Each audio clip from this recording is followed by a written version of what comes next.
जय जगन्नाथ पिलाने आज देखा +3 first year second semester political science रो core 3 unit 2 selected long question exam रे आसीबार बहुत संभावना अच्छे एवं ता सहित किछि यूनिट एग्जाम चली एग्जाम आगू अच्छे देखा selected long question very important question discuss briefly about new Marxism very important question पिलाने ए क्वेश्चन टी जमारू मिस करंतु नाही नूतन मार्क्सवाद संबंध में विशद भाव आलोचना कर बा पुंखानुपुंख भाव आलोचना कर देखिबा एकविंश शताब्दी मार्जित और संशोधित मार्क्सवादी चेतना को नूतन मार्क्सवाद कह जाए। नूतन मार्क्सवाद का कह जाए कहले पिलाने एकविंश शताब्दी मार्जित और संशोधित मार्क्सवादी किछि संशोधन होइतो पिलाने मार्क्सवादी चेतना को ही नूतन मार्क्सवाद कह जाए। 1 मार्क रे आसीबो बा 2 मार्क रे आसीबो ए पॉइंट मार्क्सवादी दर्शनर पूर्वानुमान भूल प्रमाणित होई राष्ट्र विलय हेबा परिवर्ते शक्तिशाली हेबा जोगु साम्यवादी राष्ट्र समानता प्रतिष्ठा स्वप्न रे रही जिबा द्वारा नूतन मार्क्सवाद उत्पत्ति घटिथिला। मीन्स कौच पिलाने मार्क्सवादी दर्शनर पूर्वानुमान भूल प्रमाणित होई बा किछि भूल प्रमाणित होइथिला एवं राष्ट्र विलय हेबा परिवर्ते शक्तिशाली हेबा जोगु साम्यवादी राष्ट्र समानता प्रतिष्ठा स्वप्न रे रही जिबा बा स्वप्न रे रही गला द्वारा नूतन मार्क्सवाद उत्पत्ति बा सृष्टि घटिथिला। एही समय रे साम्यवादी राष्ट्रगुड़िक अन्य राष्ट्र तुलन रे आर्थिक प्रगति हासिल करने संभव है नाई। मीन्स कौच पिलाने एही समय रे साम्यवादी राष्ट्रगुड़िक अन्य राष्ट्र तुलन रे साम्यवादी राष्ट्र जो गुड़िक थिला ताहा अन्य देश तुलन रे आर्थिक प्रगति बा पैसा रे अधिक मात्रा रे आगू जाई पाला नाही संभव है नाही बरं श्रमिक श्रेणी धनिक श्रेणी रे रूपांतरित होई श्रेणी संघर्ष सृष्टि होई पारि नथिला। मीन्स कौच पिलाने बरं श्रमिक श्रेणी जो मानथिले श्रमिक से माने धनिक श्रेणी रे रूपांतरित होई श्रेणी संघर्ष सृष्टि होई पारला नाही। मीन्स कौच पिलाने श्रमिक श्रेणी जाथिले ताहा सेही माने धनिक श्रेणी रे परिवर्तन हेले नाई बं ताहा द्वारा श्रेणी संघर्ष सृष्टि होई पारि नथिला जहा फल रे यूरोपर किछि दार्शनिक मार्क्सवादी चेतना रे किछि मौलिक संशोधन करने को जुक्ति करी नूतन मार्क्सवाद चिंताधारा उत्पत्ति घटाई। यूरोप गोटे देश पिलाने से देश रे बा सेठारु किछि मात्रा रे दार्शनिक माने मार्क्सवादी चेतना किछि मौलिक संशोधन करने परिवर्ते जुक्ति करी नूतन मार्क्सवाद चिंताधारार उत्पत्ति घटाई। नूतन मार्क्सवाद चिंताधारार उत्पत्ति घटाई। जॉर्ज लुकास और एंटोनियो ग्राम्सी परी नूतन मार्क्सवाद प्रवक्ता मीन्स 1 मार्क आसो पिलाने ए पॉइंट को जॉर्ज लुकास और एंटोनियो ग्राम्सी परी नूतन मार्क्सवाद प्रवक्ता मार्क्स का दर्शन को ए 2 जन होचंती नूतन मार्क्सवाद प्रवक्ता एवं मार्क्स का दर्शन को हिगेल को आदर्शवाद होउच पिलाने सह समन्वय कराइथिले बा समान भाव में कराइथिले। नूतन मार्क्सवाद संबंधित विभिन्न दार्शनिकों चिंताधारा नूतन मार्क्सवाद संबंधित विभिन्न दार्शनिक केते गुड़िया दार्शनिक चिंता प्रकाश करचंती से गुड़िक देखिबा।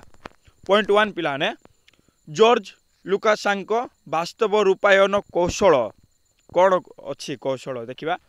जॉर्ज लुकास मार्क्स को चिंता सिद्धांत को समालोचना करे बा मार्क्स को सिद्धांत जहाँ थिला ताको समालोचना करथिले पिलाने एवं नूतन मार्क्सवादी चिंताधारा प्रति गुरुत्व आरोप करथिले एवं ता सहित नूतन मार्क्सवादी चिंताधारा उपरे गुरुत्व आरोप करथिले किए कहले जॉर्ज लुकासांक ଜର୍ଜ ଲୁକାସ ଗୁରୁତ୍ୱ ଆରୋପ କରିଥିଲେ। ତାଙ୍କରି ମତରେ ମନୁଷ୍ୟ ବାସ୍ତବତା ସୃଷ୍ଟି କରୁଥିଲେ ବି ସେ ଏହା ବିଷୟରେ ସଚେତନଶୀଳ ରହିନଥାଏ।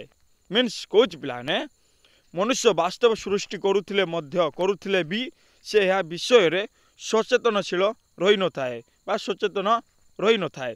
ବାସ୍ତବ କ୍ଷେତ୍ରରେ ରାଷ୍ଟ୍ର ଆଇନ ଓ ଅର୍ଥ ବ୍ୟବସ୍ଥା ହିଁ ଯେକୌଣସି ପ୍ରକାର ମୂଲ୍ୟ ନିର୍ଦ୍ଧାରଣ କରିଥାଏ। ମିନ୍ସ କହୁଛି ପିଲାମାନେ ବାସ୍ତବରେ ବା ରିଏଲରେ ରାଷ୍ଟ୍ର ଆଇନ ଓ ଅର୍ଥ ବ୍ୟବସ୍ଥା ହିଁ ଯେକୌଣସି ପ୍ରକାର ମୂଲ୍ୟ ହେଉନା କାହିଁକି ସେସବୁ ନିର୍ଦ୍ଧାରଣ କରିଥାଏ। ପଏଣ୍ଟ 2 ଦେଖିବା ଜର୍ଜ ଲୁକାସଙ୍କ ସଚେତନା ତ ମୂଲ୍ୟବୋଧ କ'ଣ ରହିଛି ତାଙ୍କ ମୂଲ୍ୟବୋଧ ଦେଖିବା। ଜର୍ଜ ଲୁକାସଙ୍କ ମତରେ କୁହାଯାଉଛି ଯେ ପିଲାମାନେ ପୁଞ୍ଜିବାଦୀ ରାଷ୍ଟ୍ରରେ ବା ଯାହା ପାଖରେ ଟଙ୍କା ଅଛି ବା ସେଇ ଦେଶରେ ଆଦର୍ଶଗତ କାରଣରୁ ସର୍ବହରା ମାନେ ମିନ୍ସ ପିଲାମାନେ ସର୍ବହରା ମାନେ କହିଲେ ଯାହା ପାଖରେ ଭୂମି ହିଁ ନଥିବ, ସମ୍ପତ୍ତି ହିଁ ନଥିବ, ଶ୍ରମିକ ଥିବେ, କିଛି ନଥିବ ତାକୁ ହିଁ ସର୍ବହରା କୁହାଯାଇଥାଏ। ପିଲାମାନେ ସେଇମାନେ ସର୍ବହରା ମାନେ ସଚେତନଶୀଳ ନ ହେବା ଯାଏଁ ମିନ୍ସ କହୁଛି ପିଲାମାନେ ଯେ ପର୍ଯ୍ୟନ୍ତ ସର୍ବହରା ମାନେ ସଚେତନଶୀଳ ହୋଇନାହାନ୍ତି ସେ ଯାଏଁ ସଂଘର୍ଷ ଲାଗି ରହି ବିଜୟ ହାସଲ କରିପାରିଥାନ୍ତି। ମିନ୍ସ ଆଉ ଥରେ ଟିକେ ବୁଝା। ତାଙ୍କ ମତ ଅନୁସାରେ କୁହାଯାଉଛି ଯେ ପୁଞ୍ଜିବାଦୀ ରାଷ୍ଟ୍ରରେ ଆଦର୍ଶଗତ କାରଣରୁ ସର୍ବହରା ମାନେ ସଚେତନଶୀଳ ନ ହେବା ଯାଏଁ ସଂଘର୍ଷ ଲାଗି ରହି ବିଜୟ ହାସଲ କରିପାରିନଥାନ୍ତି ବା କରିପାରିଥାନ୍ତି। ଟିକେ ମିଷ୍ଟେକ୍ ଅଛି ବୋଧେ କରି ନ ପାରିଥାନ୍ତି ଆଇ ଥିଙ୍କ। ପଏଣ୍ଟ 3 ଦେଖିବା ଆଣ୍ଟୋନି ଓ ଗ୍ରାମ୍ସିଙ୍କ ଦ୍ୱାରା ମାର୍କ୍ସଙ୍କ ଅର୍ଥନୈତିକ ନିର୍ଦ୍ଧାରଣବାଦକୁ ସମାଲୋଚନା। ଆଣ୍ଟୋନି ଓ ଗ୍ରାମ୍ସିଙ୍କ ଦ୍ୱାରା ମାର୍କ୍ସଙ୍କ ଅର୍ଥନୈତିକ ନିର୍ଦ୍ଧାରଣକୁ ସମାଲୋଚନା କରିଥିଲେ ଦୁଇ ଜଣ ଦାର୍ଶନିକ। ଦେଖିବା ଆଣ୍ଟୋନି ଗ୍ରାମ୍ସିଙ୍କ ମତରେ କୁହାଯାଉଛି ଯେ ପିଲାମାନେ ପୁଞ୍ଜିବାଦୀ ବ୍ୟବସ୍ଥା ବିରୁଦ୍ଧରେ ବିପ୍ଳବ କରିବାକୁ ହେଲେ କେବଳ ରାଷ୍ଟ୍ର ବା ଅର୍ଥ ବ୍ୟବସ୍ଥା ଉପରେ ନିୟନ୍ତ୍ରଣ କେବଳ ଦେଶ ବା ଟଙ୍କା ଅର୍ଥ କହିଲେ ପିଲାମାନେ ଟଙ୍କାକୁ ବୁଝିବା ଅର୍ଥ ବ୍ୟବସ୍ଥା ଉପରେ ନିୟନ୍ତ୍ରଣ ବା କଣ୍ଟ୍ରୋଲ ଯାହା କୁହାଯାଇଥାଏ ନ କରାଇ ଏସବୁ ଉପରେ ନ କରାଇ ସମୁଦାୟ ସମାଜ ଉପରେ ନିୟନ୍ତ୍ରଣ କରିବା ଜରୁରୀ ହୋଇଥାଏ। ସମୁଦାୟ ସମାଜ ସମ୍ପୂର୍ଣ୍ଣ ମାତ୍ରାରେ ସମାଜ ଉପରେ ହିଁ ନିୟନ୍ତ୍ରଣ କରିବା ଜରୁରୀ ହୋଇଥାଏ। ତେଣୁ ସେ ମାର୍କ୍ସଙ୍କ ଅର୍ଥନୈତିକ ନିର୍ଦ୍ଧାରଣବାଦକୁ ସମାଲୋଚନା କରି ନୂତନ ମାର୍କ୍ସବାଦ ସିଦ୍ଧାନ୍ତକୁ ସମର୍ଥନ କରିଥିଲେ। ମିନ୍ସ ବୁଝିବା ତେଣୁକରି ସେ ମାର୍କ୍ସଙ୍କ ଅର୍ଥନୈତିକ ନିର୍ଦ୍ଧାରଣବାଦକୁ ସମାଲୋଚନା କରିଥିଲେ। କ୍ରିଟିସିଜମ୍ ଯାହା କୁହାଯାଇଥାଏ ସମାଲୋଚନା କରିଥିଲେ ଏବଂ ସେସବୁ କରି ନୂତନ ମାର୍କ୍ସବାଦ ସିଦ୍ଧାନ୍ତକୁ ସମର୍ଥନ କରିଥିଲେ। ପଏଣ୍ଟ 4 ଦେଖିବା ମାର୍କ୍ସଙ୍କ ଗୁଣାତ୍ମକବାଦକୁ ଜର୍ମାନ ଦାର୍ଶନିକଙ୍କ ସମାଲୋଚନା କ'ଣ ଅଛି ଦେଖିବା। ମାର୍କ୍ସଙ୍କ ଗୁଣାତ୍ମକବାଦକୁ ଜର୍ମାନର ଦାର୍ଶନିକ ଜଣେ ସେ ସମାଲୋଚନା କରିଥିଲେ। ଦେଖିବା ମାର୍କ୍ସଙ୍କ ଗୁଣାତ୍ମକବାଦ ଭୌତିକ ବିଜ୍ଞାନରେ ବିଶ୍ୱାସ କରିବାକୁ ଜର୍ମାନ ଦାର୍ଶନିକ ବିରୋଧ କରିଥିଲେ। ମିନ୍ସ କହୁଛି ପିଲାମାନେ ତାଙ୍କ ମତ ଅନୁସାରେ ଭୌତିକ ବିଜ୍ଞାନରେ ବିଶ୍ୱାସ କରିବାକୁ ଜର୍ମାନର ଦାର୍ଶନିକ ବିରୋଧ କରିଥିଲେ। ସେମାନେ ମାର୍କ୍ସବାଦକୁ ବିରୋଧ କରି ବୈଜ୍ଞାନିକ ପଦ୍ଧତିରେ ସବୁକିଛି ଅଧ୍ୟୟନ କରାଯାଇପାରେ ବୋଲି ମତ ଦେଇଥାନ୍ତି। ମିନ୍ସ କହୁଛି ପିଲାମାନେ ଏଠାରେ ସେମାନେ ମାର୍କ୍ସବାଦକୁ ବିରୋଧ କରିଥିଲେ ଏବଂ କହିଥିଲେ ଯେ ବୈଜ୍ଞାନିକ ପଦ୍ଧତିରେ ସବୁକିଛି ଅଧ୍ୟୟନ ବା ଇମ୍ପିରିକାଲ ଯାହା କୁହାଯାଇଥାଏ ବୈଜ୍ଞାନିକ ପଦ୍ଧତି ପରୀକ୍ଷା ଯାହା କୁହାଯାଇଥାଏ ସବୁକିଛି ଅଧ୍ୟୟନ କରାଯାଇପାରେ ବୋଲି ମତ ଦେଇଥାନ୍ତି। ପଏଣ୍ଟ 5 ଦେଖିବା ମାର୍କ୍ସଙ୍କ ସମାଜତତ୍ତ୍ୱ ଏକ ସୁବିଧାବାଦୀ ଶାସ୍ତ୍ର ଅଟେ।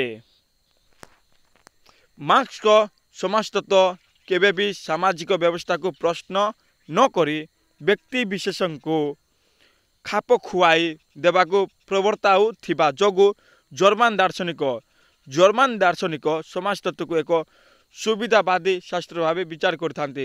जर्मान दार्शनिक समाजतत्व को गोटे सुविधावादी शास्त्र भाव विचार करिथान्ते।